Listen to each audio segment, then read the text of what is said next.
എൻ്റെ പേര് ബെന്നി. ഞാൻ പാലക്കാട് ജില്ലയിൽ നിന്ന് മേലാർകോട് എന്ന സ്ഥലത്ത് നിന്ന് വരുന്നു. 2018 എൻ്റെ ഭാര്യയ്ക്ക് അസുഖം വിട്ടുമാറാത്ത പനി മൂലം തൃശ്ശൂർ ദയ ഹോസ്പിറ്റലിൽ അഡ്മിറ്റ് ചെയ്തിട്ടുണ്ടായിരുന്നു. 25 ദിവസത്തിന് ശേഷമാണ് എന്താണ് അസുഖമെന്ന് മനസ്സിലായത്.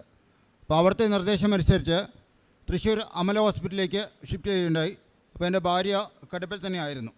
അപ്പോൾ ഒരു 10 ദിവസത്തിന് ശേഷം ഞാൻ ക്യാഷ് അറേഞ്ച് ചെയ്യാൻ വേണ്ടി നാട്ടിലോട്ട് വന്നപ്പോൾ, പാലക്കാട് വന്നപ്പോൾ, വീട്ടിനടുത്തുള്ള ഒരു ചേച്ചിയാണ് ആദ്യം, എനിക്കപ്പോൾ കൃപാസനത്തെപ്പറ്റി അറിയില്ലായിരുന്നു, ഇവിടുത്തെ പത്രം എനിക്ക് തന്ന് ഇത് വെച്ച് പ്രാർത്ഥിക്കാൻ പറഞ്ഞത്. അപ്പോൾ ഞാൻ പത്രം ഹോസ്പിറ്റലിൽ കൊണ്ടുപോയി അത് വെച്ച് പ്രാർത്ഥിച്ചിട്ട് ഞാൻ അപ്പോൾ ഒരു വാഗ്ദാനം എടുത്തു.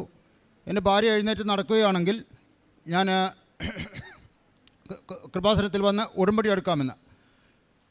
മാതാവ് വാക്ക് പാലിച്ചു. മനുഷ്യനായി എനിക്ക് വാക്ക് പാലിക്കാൻ സാധിച്ചില്ല.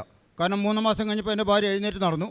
അതിനുശേഷം കൊറോണ എന്ന കാരണത്താൽ ഇങ്ങോട്ട് വരാനോ എനിക്ക് ഉടമ്പടി എടുക്കാനോ സാധിച്ചില്ല. അതങ്ങനെ കുറച്ച് നാൾ തുടർന്ന് പോയി. കുറച്ച് കഴിഞ്ഞ് വേറൊരു അസുഖം വന്ന് എൻ്റെ ഭാര്യയ്ക്ക് ഒരു 1.5 വർഷത്തോളം ബ്ലീഡിങ് നിൽക്കാതെ ഉണ്ടായിരുന്നു. അപ്പോൾ ഹോസ്പിറ്റലിൽ പോയി ഡോക്ടർമാരിനെ കണ്ടു, പല ചെക്കപ്പുകൾ നടത്തി. ഒന്നിലും ഒരു കുഴപ്പവുമില്ല. ലാസ്റ്റ് ക്യാൻസറിന് വേണ്ടി ബയോപ്സിക്ക് അയച്ചു. അപ്പോഴും അതിലും ഒരു കുഴപ്പവുമില്ല. പിന്നെ ഹോർമോണിൻ്റെ പ്രശ്നമാണെന്ന് പറഞ്ഞിട്ട് ഡോക്ടർ ഒരു മരുന്ന് തന്നു. അത് കഴിച്ചപ്പോൾ കുറച്ച് നാളത്തേക്ക് കുഴപ്പമൊന്നും ഉണ്ടായില്ല, നിന്നു. വീണ്ടും വേറൊരു പ്രശ്നം വന്നു. ഇടുപ്പിന് എല്ല് ബ്ലോക്കായിട്ട് സർജറി നടത്തണം അത്യാവശ്യമായിട്ട് എന്ന് പറഞ്ഞു. സർജറി കഴിഞ്ഞു.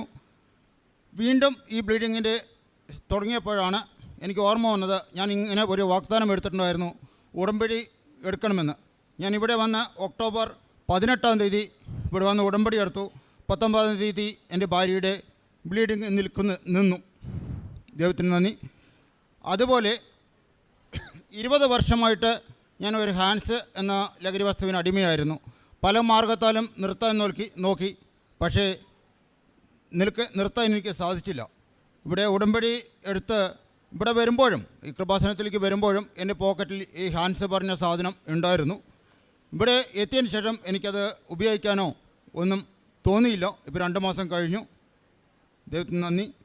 അതുപോലെ വീട്ടിനടുത്ത് ഞങ്ങൾക്ക് പൊതു പൈപ്പാണ് ഉണ്ടായിരുന്നത്. ഈ പൊതു പൈപ്പിൽ ഇപ്പോൾ ഇവിടെയുള്ളവർക്ക് എല്ലാവർക്കും അറിയാം, വെള്ളത്തിൻ്റെ പ്രശ്നം മൂലം അയൽപക്കക്കാരുമായിട്ട് വഴക്കും തമ്മിത്തലും ഏത് സമയത്തും ഉണ്ടാകുന്നൊരവസ്ഥ. ഇതേ അവസ്ഥ തന്നെയായിരുന്നു ഞങ്ങളുടെ അവിടെ ഉണ്ടായിരുന്നത്. അപ്പോൾ 1.5 വർഷം മുമ്പ് പഞ്ചായത്തിലേക്ക് അപേക്ഷ കൊടുക്കാൻ പറഞ്ഞു, വീട് കണക്ഷൻ എടുക്കാൻ വേണ്ടിയിട്ട്. അപ്പോൾ അത് അപേക്ഷ കൊടുത്തു. പക്ഷേ 1.5 വർഷമായിട്ടും കണക്ഷൻ പോയിട്ട് വീട്ടിലേക്ക് പൈപ്പ് പോലും ഇട്ടില്ല.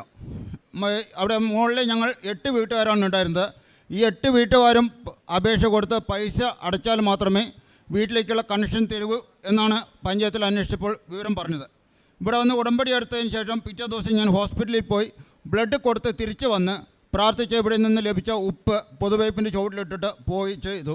2 ദിവസം കഴിഞ്ഞപ്പോൾ പഞ്ചായത്തിൽ നിന്ന് കോൾ വന്നു, നിങ്ങൾക്ക് വീട്ട് കണക്ഷൻ പാസ്സായിട്ടുണ്ട്, ഉടനെ തന്നെ ബാക്കി നടപടികൾ എടുക്കുക. ഒരാഴ്ചയ്ക്കുള്ളിൽ വീട്ടിൽ കണക്ഷൻ വന്നു. ഇപ്പോൾ സുഭിക്ഷമായിട്ട് വെള്ളം ലഭിക്കുന്നുണ്ട്. ഇതിനെല്ലാം മാതാവിനും യേശുവിനും കോടാനും കൂടി നന്ദി.